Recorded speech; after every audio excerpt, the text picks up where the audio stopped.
അനുമോളെ പൊരിച്ചെടുത്ത് ബിൻസി. തെളിവുകൾ ബിഗ് ബോസിന്റെ കയ്യിലുണ്ടെന്ന് അനുമോൾ. ടാർഗറ്റ് അനുമോൾ തന്നെ. ബിഗ് ബോസ് മലയാളം സീസൺ 7 അവസാനിക്കാനിരിക്കെ എവിക്റ്റായി പോയ മത്സരാർത്ഥികളെല്ലാം ഹൗസിലേക്ക് എത്തിക്കൊണ്ടിരിക്കുകയാണ്. അതിൽ ഭൂരിഭാഗം പേരും അനുമോളെയാണ് ടാർഗറ്റ് ചെയ്യുന്നതെന്ന് വ്യക്തമാണ്. പ്രത്യേകിച്ച് ഷൈറ്റയും ബിൻസിയും. കഴിഞ്ഞ കാര്യങ്ങൾ പറഞ്ഞ് അനുവിനെതിരെ ശക്തമായ രംഗത്തെത്തിയിരുന്നു. ഇതിന്റെ ബാക്കി ഇന്നലെയും ഹൗസിൽ അരങ്ങേറിയിരിക്കുന്നു. അനുവിനെതിരെ അപ്പാനിയും ബിൻസിയും. എല്ലാവരും ഇരിക്കെ അനീഷിനോട് എന്താ കാണിച്ചതെന്ന് അനുമോളോട് ബിൻസി ചോദിക്കുകയുണ്ടായി. കയ്യും കലാശവും കാണിച്ച് ഇച്ഛ എന്ന് പറഞ്ഞ് നടന്ന് എന്ന് ബിൻസി പറയുമ്പോൾ തമാശയായിരുന്നു എന്നാണ് അനുമോൾ പറയുന്നത്. ഇത് കേട്ടതും തമാശയോ എന്ന് ആക്രോശിച്ച് ശരത് അപ്പാനിയും അനുവിനെതിരെ തിരിഞ്ഞു.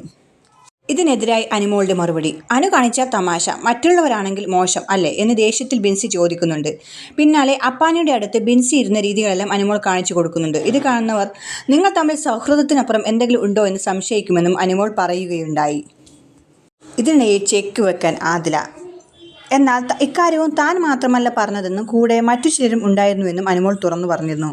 അതോടെ തങ്ങളുടെ പേര് അനുമോൾ പറഞ്ഞാലോ എന്ന് കരുതി കുറുകെ വന്ന് ചെക്ക് വെക്കാൻ ശ്രമിക്കുന്ന ആദിലയെയാണ് പിന്നീട് നമ്മൾ കണ്ടത്.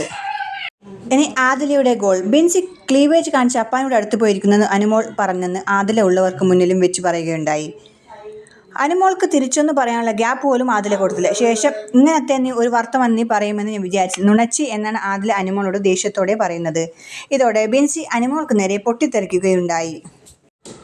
പൊട്ടിത്തെറിച്ച് ബിൻസി: ഞാൻ ഉള്ളപ്പോഴായിരുന്നു ഇമ്മാതിരി ചെറ്റ വർത്താനം പറഞ്ഞിരുന്നെങ്കിൽ കൈ വെച്ചിട്ടേ ഞാൻ ഇവിടെ പോകത്തുള്ളായിരുന്നു. നിന്റെ കഴിവ് കൊണ്ടല്ലടി നീ ഇവിടെ ഇരിക്കുന്നത്. പുറത്ത് നീ പൈസ എണ്ണിക്കൊടുത്തത് കൊണ്ട് മാത്രമാണ് നിൽക്കുന്നത് എന്നാൽ ബിൻസി അനുമോളോട് പറഞ്ഞത്. ഇത് കേൾക്കുമ്പോൾ കൈകൊട്ടി രസിക്കുന്ന അക്ബറിനെയും ഇന്നലത്തെ എപ്പിസോഡിൽ കണ്ടിരുന്നു.